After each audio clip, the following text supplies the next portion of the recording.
ونستغفره ونؤمن به ونتوكل عليه ونعوذ بالله من شرور أنفسنا ومن سيئات أعمالنا من يهده الله فلا مضل له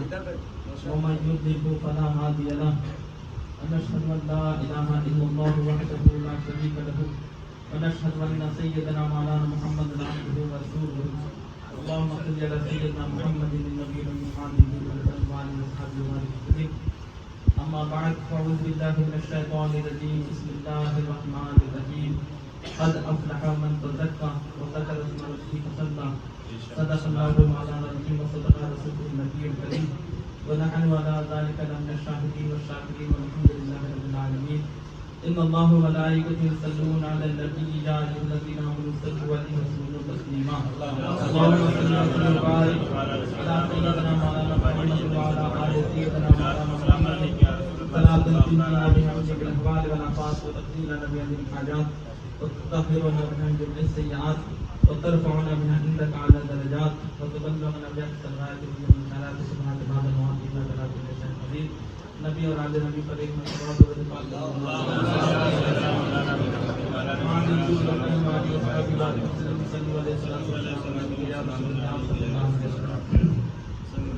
اللہ تبارک تعالیٰ کا بھی انتہا شکر ہے، اس کے بھی انتہا حمد ہے کہ جس کی توفیق اور جس کے فضل و کرم سے ہمیں یہ مقدس مہینہ رمضان مبارک دوبارہ دیکھنے کو نصیب ہوا۔ اللہ تبارک تعالیٰ اس مہینے مبارک کی جملہ فیض و برکات سے اور جملہ انعام و اکرام سے ہم سب کو مستفیض فرمائے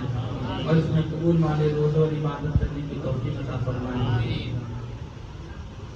یہ میں نے جو آیت کریمہ تلاوت کرنے کا شرف حاصل کیا، اللہ تبارک تعالیٰ فرماتا ہے قد افلح من تزکا، کامیاب ہو گیا وہ، تحقیق کی کامیاب ہو گیا، قد افلح من تزکا، جس نے خود کو پاک کر دیا، جس نے خود کا تزکیہ کر دیا، وذکر اسم ربہ، اور اپنے رب کا نام لیا، یعنی اپنے رب کا ذکر کیا، اپنے رب کو یاد کیا، فصلی، اور نماز پڑھی۔ تو اس ایک آیت کے ٹکڑے میں اللہ تبارک تعالیٰ نے 3 چیزیں بیان کری۔ جس کے پاس یہ 3 چیزیں ہوں گی، پہلا تزکیہ یعنی پاکی، دوسرا ذکر الہی، اور تیسرا نماز، یہ 3 چیز اس بندے کے پاس ہوگی، اللہ فرماتا ہے، قرآن کہتا ہے وہ شخص کامیاب ہے۔ اور رمضان المبارک کا وہ مہینہ مبارک مہینہ ہے، وہ مبارک مہینہ ہے کہ جس میں یہ تینوں چیزیں بیک وقت ہمیں حاصل ہو جاتی ہیں۔ کیونکہ تزکیہ یعنی پاک ہونا، تو اللہ تبارک تعالیٰ رمضان میں، میں نے کہا ہے پچھلے بہت بار میں نے رمضان میں تقریر کری، تو اس میں نے یہ بات سمجھائی تھی کہ رمضان میں اصل میں اللہ اپنی عبادت کا، تقویٰ کا ایک ایسا ماحول عطا کرتا ہے امت کو اور اپنے بندوں کو کہ اس میں عمل کر کے بندے کو چاہیے کہ زندگی بھر پھر اسی تعلق اور تقوی کے ساتھ گزارے۔ یہ پریکٹس کا مہینہ ہے، یہ 30 دن آپ کے پریکٹس کے ہیں، تاکہ باقی کے جو 11 مہینے آنے والے ہیں اور آپ کی پوری زندگی کے جو سال آنے والے ہیں وہ بھی اسی پریکٹس کے تحت تقویٰ اور طہارت اور عبادت اور نماز کے ساتھ گزرے۔ تو بندے کو ایک ماحول ملتا ہے اپنے آپ کی اصلاح کا۔ اب اللہ فرماتا ہے قد افلح من تزکا، پہلی چیز کیا ہے؟ کامیابی کے لیے پاکی، پاک ہونا۔ تو رمضان میں بندے کے اندر جو پاکی پیدا ہوتی ہے، تو جان لیں کہ جیسے مال ہے، مال کو پاک کرنے کے لیے اس کا زکوٰۃ کا حکم ہے۔ اسی طرح نبی کریم صلی اللہ علیہ وسلم نے فرمایا کہ روزہ بندے کے جسم کی زکوٰۃ، جب بندہ روزہ رکھتا ہے تو اس نے اپنے جسم کی زکوٰۃ ادا کر دی، یعنی اس کا جسم پاک ہو گیا۔ پاک ہو گیا تو پاک جو چیز ہوتی ہے وہ جنت میں جائے گی، ناپاک جو ہوں گے وہ جہنم میں جائیں گے۔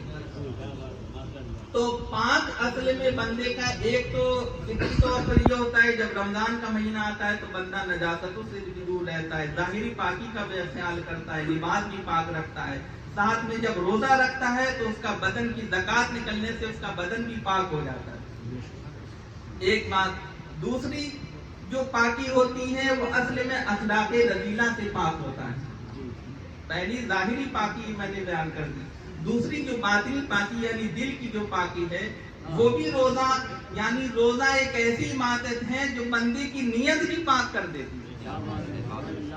کمال کی بات یہ ہے کہ بندے کی نیت اور عمل آپ کی نیت خراب کر سکتے ہیں، لیکن روزہ ایک ایسی عبادت ہے بندے کی نیت پاک کرتی ہے۔ نیت پاک کیسے ہوتی ہے؟ کیونکہ بندے کی نیت میں اخلاص پیدا ہوتا ہے۔ روزہ وہ رکھتا ہے تو روزہ جب بندہ رکھ رہا ہے، یعنی صبح فجر سے لے کر مغرب تک وہ بھوکا ہے، پیاسا ہے، شہوت سے محفوظ ہے، گناہوں سے بچ رہا ہے، تو وہ کس کے لیے کر رہا ہے؟ وہ اللہ کے لیے کر رہا ہے۔ دنیا اسے دیکھے نہ دیکھے بند کمرے میں بھی، تو بھی وہ اللہ کو حاضر ناظر جان کر کھانے پینے سے رکا ہوا ہے۔ اس کا مطلب یہ ہے بندہ جو روزہ رکھ رہا ہے وہ اللہ کے لیے کر رہا ہے، تو اس کے اندر اخلاص آ گیا، اب دنیا کی ریا سے پاک ہو گیا، اس کی نیت دکھاوے سے پاک ہو گئی اور اس کے دل میں اخلاص پیدا ہو گیا۔ تو پہلے روزہ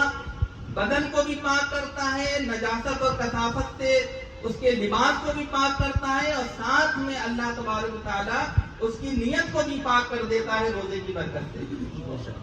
اور پھر بندے کے اندر تیسری چیز جو پیدا ہوتی ہے، بندے کے اندر صبر پیدا ہوتا ہے۔ روزہ رکھنے سے میں بتا رہا ہوں اخلاق حسنہ پیدا ہو جاتے ہیں، بندے کے اندر اخلاق حسنہ پیدا ہوتے ہیں اور اخلاق رذیلہ کنارہ کش ہو جاتے ہیں۔ تو اخلاق حسنہ جو پیدا ہوتے ہیں اس میں سب سے بڑا جو اخلاق ہے وہ صبر ہے، اور نبی کریم صلی اللہ علیہ وسلم نے فرمایا آدھا ایمان صبر ہے۔ اور جسم ایمان کا جو جسم ہے اس میں سر جو ہوتا ہے، جیسے کوئی بدن، حضور نے فرمایا کہ کوئی جسم ہو اور بغیر سر کے کیسا وہ جسم پورا نہیں ہوگا، بغیر سر کے اس کی کوئی قیمت نہیں۔ اسی طرح حضور فرماتے کہ ایمان کا جو سر ہے وہ صبر ہے، جو صبر ہے۔ اور حضور نے فرمایا دوسری حدیث میں حضور فرماتے ہیں کہ اور روزہ آدھا صبر ہے، ایمان آدھا صبر ہے اور روزہ آدھا صبر ہے۔ تو روزہ رکھنے سے بندہ صبر کی منزل پیدا ہوتی ہے۔ اور چوتھی چیز، تین چیز ہو گئی، چوتھی چیز میں نے جو چیز غور کری کہ سب روزے سے ہمیں ملتا کیا کیا ہے اس کو میں بیان کر رہا ہوں۔ روزے سے بندے کے اندر یقین پیدا ہوتا ہے۔ عام دنوں میں جو وہ غفلت کرتا ہے کہ اللہ دیکھے نہ دیکھے، اپنے گناہوں میں مبتلا رہتا ہے، لیکن روزے میں بندے کے اندر یہ یقین آ جاتا ہے کہ میں کھاؤں گا تو اللہ دیکھ رہا ہے، پیوں گا تو اللہ دیکھ رہا ہے، تو اس کی اللہ کے حاضر و ناظر ہونے کا اس کے دل میں یقین پیدا ہوتا ہے اور بندے کے دل کے شک دور ہو جاتا ہے۔ تو روزہ بندے کا یقین بھی بڑھاتا ہے اور ایمان بھی بڑھاتا ہے۔ اور یہ معمولی چیز نہیں ہے، سرکار غوث پاک رضی اللہ عنہ کا معمول تھا کہ آپ ایک مرید پر بہت زیادہ شفقت کرتے تھے، دوسرے جو مرید تھے ان کو تھوڑا سا اچھا نہیں معلوم ہوا، انہوں نے سرکار غوث پاک سے اعتراض کیا کہ یا غوث پاک ہم سب بھی تو آپ کے مرید ہیں، آپ ہم پر وہ شفقت نہیں کرتے جو اس شخص پر کرتے ہیں۔ سرکار غوث پاک نے فرمایا کہ ایسے بولوں گا تو سمجھ نہیں آئے گا۔ آپ نے فرمایا کہ جاؤ ایک مرغا لے لو اور ایک چھری لے لو اور جا کے ایسی جگہ مرغا کاٹنا، ذبح کرنا جہاں کوئی نہ دیکھ رہا ہو، اور سب ذبح کر کے میرے پاس لاؤ۔ اور اس شخص کو بھی کہا کہ تم بھی مرغا لے کے اور ذبح کر کے میرے پاس لے آؤ جس پر آپ زیادہ شفقت فرماتے۔ اگلے دن سب لائے، سارے مرغے ذبح کر کے لائے، اور جس پر زیادہ غوث پاک نظر عنایت فرماتے تھے اس کا مرغا زندہ لے آیا ہو۔ تو سب نے سب سے پوچھا کہ بتاؤ تم لوگوں نے کہاں کاٹا؟ انہوں نے کہا حضرت میں نے ایسی جگہ کمرے میں چھپ کے کاٹا، کسی نے نہیں دیکھا۔ ہر شخص نے کچھ نہ کچھ کہا، میں نے ایسی جگہ کاٹا جہاں کسی نے نہیں دیکھا۔ پھر غوث پاک نے فرمایا اب تو بتا تو نے کیوں نہیں کاٹا، تو نے کیوں ذبح نہیں کیا اس مرغے کو؟ اس نے کہا یا سرکار غوث پاک میں جس جگہ چلا جاتا تھا خلوت سے خلوت میں بند حجرے میں بھی جاتا تھا تو ہر جگہ اللہ مجھے دیکھ رہا تھا، تو اللہ کے ہونے کی وجہ سے آپ نے کہا تھا وہاں کاٹنا جہاں کوئی نہ دیکھے، کوئی نہیں دیکھتا تھا لیکن خدا دیکھتا تھا، تو اللہ دیکھتا تھا، اس لیے میں نے جو ہے اس کو ذبح نہیں کیا۔ سرکار غوث پاک نے ان کی طرف مخاطب ہو کے فرمایا دیکھو بس یہی وجہ ہے میں اس پر زیادہ کرم کرتا ہوں۔ تو بس بات یہ ہے کہ بندے کا یہ یقین، اللہ کے موجود ہونے کا یقین بندے کا بڑھ جاتا ہے رمضان میں، ایمان بڑھ جاتا ہے۔ 4 چیز ہو گئی، 5واں شکر بڑھ جاتا ہے۔ بندہ جب افطار میں بیٹھتا ہے اس پر عام دنیا کے مقابل رمضان میں نعمتیں زیادہ دکھتی ہیں، کھانے پینے کی چیزیں زیادہ بڑھ جاتی ہیں، لباس زیادہ بڑھ جاتے ہیں، ہر چیز اور ایسے بڑھتے ہیں کہ اللہ پہ کہتا ہے میں حساب ہی نہیں لوں گا۔ رمضان میں تم جتنا کھاؤ پیو کھلاؤ اور پہنو اور اوڑو اڑاؤ اس کا میں حساب ہی نہیں لوں گا۔ تو اللہ کا اتنا کرم دیکھ کر بندہ شاکر بھی ہوتا ہے کہ مولا تیرا، تو بندے کے اندر شکر پیدا ہوتا ہے اور بندے کے اندر خوف بھی پیدا ہوتا ہے۔ 5 ہو گئی، چھٹی چیز بندے کے اندر خوف پیدا ہوتا ہے، یعنی اللہ کا خوف۔ عام دنوں کے مقابل بندہ اس میں زیادہ توبہ کرتا ہے، شب قدر کی راتیں میں اور عبادت میں بندے، اس لیے حضور نے فرمایا یہ مغفرت کا بھی مہینہ ہے۔ اور ایک حدیث ہے کہ نبی کریم سیدنا جبرائیل علیہ السلام نے عرض کیا تھا آپ کی ممبر پر قدم رکھتے ہی کہ یا رسول اللہ بدبخت ہے وہ شخص جو رمضان کا مہینہ پائے اور اپنی بخشش نہ کرا سکے۔ حضور نے فرمایا آمین۔ 3 بار تھا، ایک دوسری ممبر پر کھڑے ہوئے تو آپ نے جبرائیل صاحب نے کہا یا رسول اللہ بدبخت ہے وہ شخص جو اپنے والدین کا بڑھاپا پائے ان کی خدمت نہ کرے۔ حضور نے فرمایا آمین۔ پھر کہا یا رسول اللہ بدبخت ہے وہ شخص، تیسری سیڑھی پر جب رکھے تو جبرائیل السلام نے عرض کیا یا رسول اللہ بدبخت ہے وہ شخص جو جس کے سامنے آپ کا ذکر ہو اور وہ آپ پر درود و سلام نہ پڑے۔ حضور نے فرمایا آمین۔ تو مین مسئلہ وہی کہ رمضان میں انسان کو توبہ، اللہ کا خوف اتنا ہوتا ہے، آخرت کا خوف بڑھ جاتا ہے، آخرت کی تیاری میں لگ جاتا ہے، اللہ کا بھی ڈر ہوتا ہے اور ساتھ میں اللہ کا ڈر ہوتا ہے اور اللہ سے امید بھی بڑھ جاتی ہے۔ خوف کا بھی مقام نصیب ہوتا ہے اور رجا کا بھی مقام نصیب ہوتا ہے۔ بندہ اللہ سے رحمت اور بخشش کی امید بھی لگا لیتا ہے کہ حضور نے فرمایا پہلا اشرا رحمت ہے، دوسرا مغفرت ہے اور تیسرا اشرا نجات ہے، جہنم سے آزادی کا ہے۔ تو یہ 3 جو اشرے ہیں تو بندہ اللہ سے خوف کھا کے توبہ بھی کرتا ہے اور اللہ سے امید لگا کر رحمت و مغفرت کی طلب کرتا ہے اور بندے کے اندر خوف و رجا بھی پیدا ہو جاتا ہے۔ اور سب سے اہم چیز جو رمضان میں ہمیں حاصل ہوتی ہے وہ یہ کہ بندہ چوپایوں اور جانوروں کی صفات سے نکل کر صفت ملکوتی سے متصف ہوتا ہے، یعنی فرشتے کھانے پینے سے محفوظ ہیں، پاک ہیں، معصوم ہیں، ان کو بھوک پیاس نہیں رہتی، تو بندے کے اندر یہ صفت آتی ہے وہ کھانا پینے سے اپنے آپ کو روکتا ہے۔ اور فرشتوں کی صفت ہے کہ وہ اللہ کے ذکر میں عبادت میں لگے رہتے ہیں، تو بندہ بھی انہی فرشتوں کی طرح اللہ کے ذکر میں اور عبادت میں مشغول ہو جاتا ہے۔ تو جب یہ چیزیں حاصل ہوتی ہیں بندے کو تو بندہ کے اندر یہ اخلاق حسنہ اور اخلاق ملکوتی اور اخلاق الہی جب پیدا ہو جاتے ہیں تو بندے کا نفس امارہ سے مطمئنہ ہو جاتا ہے۔ اب بندے کا نفس امارہ جو گناہوں میں اور مہینوں میں گزارا تھا بندہ اب نفس مطمئنہ بن جاتا ہے، اور جب مطمئنہ بن جاتا ہے تو اللہ کہتا ہے کہ شیطان اس کی عبادت میں اس کے اخلاق میں خلل ڈالنے والا ہے، اس لیے شیطانوں کو قید کر دو۔ تو رمضان میں شیاطین قید کر دیے جاتے ہیں جو ان کے تقویٰ میں خلل نہ ڈالے، ان کو نیک بننے میں بندوں کو روکے نہیں، تو شیطانوں کو روک دیتا ہے۔ اور اللہ کہتا ہے میرے بندے روزہ رکھ کے پاک ہو گئے، فرشتوں کی طرح پاک ہو گئے اور ان کے اندر طہارت و تقویٰ پیدا ہو گیا، تو اب جو ہے جہنم میں نے اپنے نافرمان بندوں کے لیے بنائی ہے، تو فرشتوں جہنم کے سارے دروازے بند کر دو۔ تو نبی کریم صلی اللہ علیہ وسلم فرماتے ہیں کہ جہنم کے سارے دروازے بند ہو جاتے ہیں، اور فرماتا ہے کہ چونکہ میرے بندے عبادت والے ہو گئے، نیک ہو گئے، پاک ہو گئے، تو اب ان کا ٹھکانہ جنت ہے۔ حضور فرماتے ہیں کہ رمضان میں اللہ جنت کے سارے دروازے کھول دیتا ہے، آسمان کے سارے دروازے کھول دیتا ہے۔ اور پھر آقا علیہ السلام نے سب سے بڑی جو خوشخبری رمضان میں روزہ رکھنے والوں کے لیے یہ ہے تو حضور نے فرمایا کہ اللہ فرماتا ہے کہ روزہ میرے لیے ہے، کیونکہ بندہ کسی اور کے لیے نہیں رکھ رہا ہے، اخلاص کے ساتھ، نیت پاک نیت کے ساتھ اللہ کے لیے رکھ رہا ہے، تو اللہ فرماتا ہے روزہ میرے لیے ہے اور میں ہی اس کی جزا دوں گا، میں ہی اس کی جزا دوں گا۔ اور بات کے نزدیک یہ ہے کہ اللہ نے فرمایا کہ روزہ میرے لیے اور میں خود ہی اس کی جزا ہوں، یعنی اللہ اسے اپنی رضا بھی دے گا، اپنا قرب بھی دے گا اور اپنا دیدار بھی عطا کرے گا۔ تو پہلی بات روزے سے ہمیں کیا حاصل ہوتا ہے؟ تزکیہ۔ تو اب نصیحت ہمارے لیے ہے کہ یہ جو تزکیہ ہمیں رمضان کے مہینے میں عطا ہوا ہے اللہ کی طرف سے، تو اس کو صرف رمضانی تک نہ رکھیں، اپنی باقی کی جو زندگی ہمارے جتنے بھی دن بچے، جتنی بھی سال بچے، اسی طہارت کے ساتھ چلتے رہیں۔ پہلی نصیحت اللہ مجھے اور آپ کو تزکیے کے ساتھ زندگی گزارنے کی توفیق عطا فرمائے،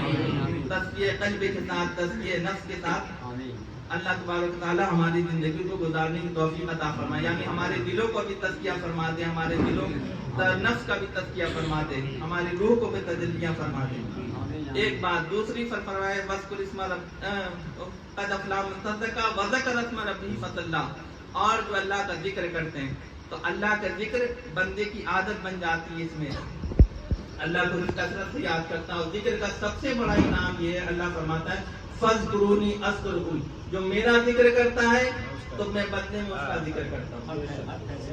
اب امام غزالی فرماتے ہیں کہ یہ سوچو کہ تم جیسے عاجز مخلوق اگر ہو اور اس کا کوئی ذکر دنیا کا بڑا بادشاہ کرنے لگے تو وہ کتنا فخر کرتا ہے، تو سوچو ہم جیسے گنہگار بندوں کا ذکر اللہ اللہ فرشتوں میں کری، جبرائیل میکائیل میں، تو کتنی بڑی شان کی بات ہے۔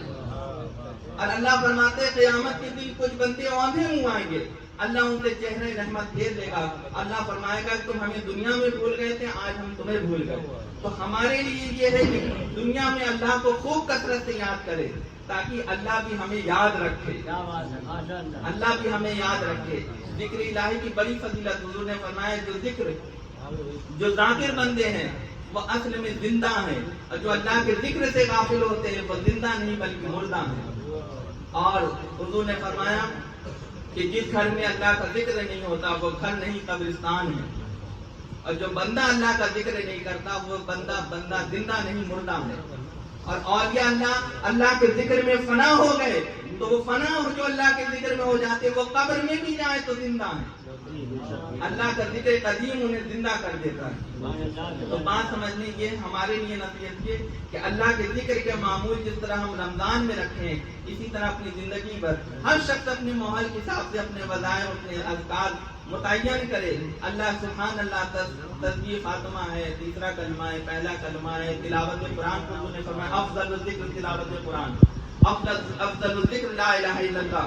جو جس کو جیسا ذکر ہے تلاوت قرآن میں، درود شریف کی کثرت سب ذکر میں شامل ہے، ذکر الہی کی کثرت کرے۔ دوسری نصیحت اللہ مجھے اور آپ سب کو عمل کرنے کی توفیق عطا فرمائے۔ تیسری یہ ہے، آخری بات ختم کر رہا ہوں، تقریر زیادہ نہیں کروں گا، بس میرے بعد امام صاحب آئیں گے اور اس کے بعد صلاۃ و سلام ہوگا۔ تو تیسری چیز فرمایا قد افلح من تزکیٰ وذکر ربہ فصلی، اور جس نے نماز پڑھی یعنی تزکیہ کر لیا، اللہ کے ذکر میں مشغول ہو گیا اور پھر نماز میں مشغول ہو گیا۔ سیدنا عثمان غنی رضی اللہ تعالیٰ عنہ فرماتے ہیں، عثمان غنی رضی اللہ تعالیٰ فرماتے ہیں جو نماز پڑھتا ہے 5 وقت کی نماز پابندی سے پڑھتا ہے۔ اب یہ ہمارے لیے اور آپ کے لیے خاص نصیحت ہے کہ رمضان میں اگر ہمیں ایسا ماحول ملا ہے 5 وقت کی نماز کی پابندی کی عادت کا تو اس کو قائم رکھیں، کیونکہ یہ اصل چیز ہے۔ جو شخص 5 وقت کی نماز نہیں پڑھ سکتا اس سے اور کیا کام ہوگا؟ جو حضور فرماتے ہیں کہ مومن میں، مسلمان میں اور کافر میں فرق ہی نماز پڑھتی ہے، کہ مسلمان نماز پڑھتا ہے اور کافر نماز نہیں پڑھتا۔ اس لیے نماز کی پابندی فرض ہے آپ پر، اور میں عذاب نہیں بتا رہا، میں چاہتا ہوں خوف سے نہیں بلکہ شوق سے اللہ کی طرف آئیں۔ اس لیے میں انعام بتا رہا ہوں کہ نماز پڑھنے کے کیا انعام ہے۔ سیدنا عثمان غنی رضی اللہ تعالیٰ عنہ فرماتے ہیں کہ جو شخص 5 وقت کی نماز کی پابندی کرتا ہے اللہ جو اسے پہلا انعام عطا کرتا ہے وہ یہ کہ اللہ اسے اپنا محبوب بندہ بنا دیتا ہے، اللہ اسے محبت کرنے لگتا ہے، وہ اللہ کا محبوب ہوتا ہے اور اللہ اس کا محبوب ہوتا ہے، محبت عطا کرتا ہے۔ دوسرا سیدنا عثمان غنی رضی اللہ عنہ نے فرمایا جو نماز کی پابندی کرتا ہے 5 وقت کی نماز کی، اللہ تبارک تعالیٰ فرشتے آسمان سے اتار دیتا ہے جو اس کی حفاظت کرتے رہتے ہیں، فرشتوں سے اس کی حفاظت ہوتی ہے۔ اور پھر فرماتے ہیں عثمان غنی رضی اللہ عنہ کا جو تیسرا انعام اللہ تبارک تعالیٰ عطا فرماتا ہے کہ اس کے گھر میں برکت ہوتی ہے، اس کے گھر میں برکت ہوتی ہے۔ پھر فرمایا چوتھا اللہ تبارک تعالیٰ جو اللہ انعام عطا کرتا ہے اس کے دل میں نرمی آ جاتی ہے، جس کے دل میں نرمی آ جاتی ہے تو اس کا معنی یہ ہوتا ہے کہ اس کا دل روشن ہو گیا، اللہ کے نور سے منور ہو گیا، کیونکہ گناہ سختی پیدا کرتی ہے دل میں، اور اللہ کا ذکر اللہ کا نور بندے کے دل کو نرمی لاتا ہے۔ نرم دل جنتی لوگوں کی علامت ہے۔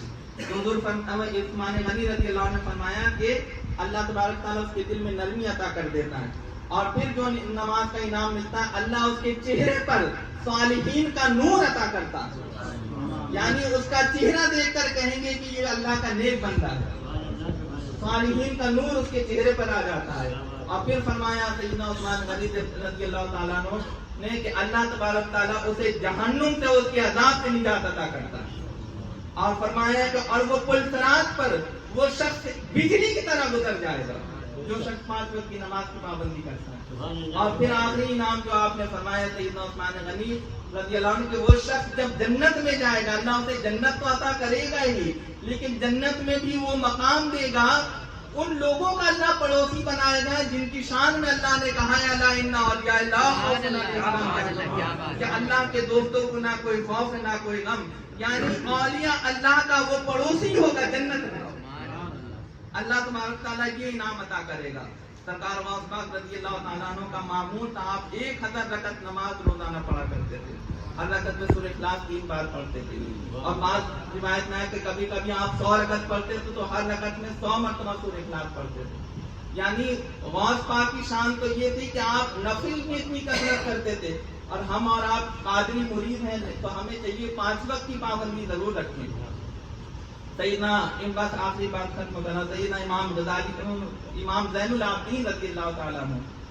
آپ کا جو لقب تھا زین العابدین، عبادت کرنے والوں کی زینت، یہ لقب ہے، آپ کا نام علی ہے، یہ لقب اس لیے پڑھا تھا کہ آپ 1000 رکعت نماز روزانہ پڑھا کرتے تھے، سیدہ رابعہ بصری 1000 رکعت نفل روزانہ پڑھا کرتی، امام زین العابدین ایک بار نماز پڑھ رہے تھے، اور نماز پڑھ رہے تھے، پڑھنے میں آپ کے گھر میں آگ لگ گئی، اتنے گم تھے نماز میں، اب ہمارے اور آپ کی جیسی تو نماز نہیں تھی ان کی، اللہ میں گم ہو کے پڑھتے تھے، تو نماز میں یکسوئی بہت ضروری ہے، کوشش کرا کریں کہ یکسوئی کے ساتھ آسان طریقہ یہ ہے کہ جو پڑھ رہے ہیں اسی کا خیال رکھیں کہ میری زبان کیا الفاظ کہہ رہی ہے، جو پڑھ رہے ہیں اسی کو سننے کا خیال رکھیں، کم سے کم نماز حضور قلب کے ساتھ ادا ہو، تاکہ لا صلاۃ الا بحضور قلب نہ ہو، کہ نماز نہیں ہوتی بغیر حضور قلب کے، تو نماز یکسوئی کے ساتھ پڑھے۔ تو امام زین العابدین نماز میں مشغول تھے، گھر میں آگ لگ گئی، دوسرے لوگ آ گئے، آگے آگ بجھائی، کہا امام آپ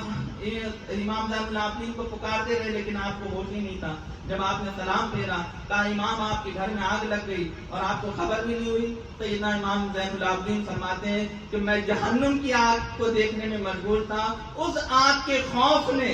اس آگ سے بے پرواہ کر دیا۔ تو بس بات یہ سمجھنے والی ہے، وہ ہیں جو جنت کے مالک ہیں، جنت جن کے گھر کی ہے، جن کے نانا کی جنت ہے، انہیں معلوم ہے، لیکن اس کے باوجود اتنا اللہ سے ڈرتے اور جہنم کا خوف کھاتے، تو ہم اور آپ کی شمار میں امام جعفر صادق رضی اللہ تعالیٰ عنہ جب تقریر کر کے ختم کرتے تھے تو آپ اپنے تمام مریدوں سے اور تمام سامعین اور حاضرین سے ایک وعدہ لیتے تھے اور فرماتے تھے کہ تم لوگ مجھ سے وعدہ لو کہ اگر قیامت کے دن، میں وعدہ کرتا ہوں اگر قیامت کے دن مجھے اللہ نے بخش دیا تو میں وعدہ کرتا ہوں تم سب کو بخشوا لوں گا۔ امام جعفر صادق فرماتے ہیں، اور فرمانے لگے اور اگر میں نہ بخشا گیا، یہ آپ کی عاجزی کی انتہا تھی، آپ نے فرمایا اگر میں نہ بخشا گیا تو تم میں سے جو شخص بھی بخشا جائے وہ وعدہ کرے کہ ہم سب کو بخشوائے گا۔ تو بس بات یہ ہے کہ سب کچھ کر کے بھی یوں سمجھے کہ ہم نے کچھ نہیں کیا، جو کچھ نہیں سمجھتے وہی پھر اللہ کے شمار میں آتے ہیں۔ اللہ تبارک تعالیٰ ہم سب باتوں پر عمل کرنے کی توفیق عطا فرمائے۔ بس نصیحت ایک بار پھر دوہرا رہا ہوں کہ تزکیہ اپنا قائم رکھیں،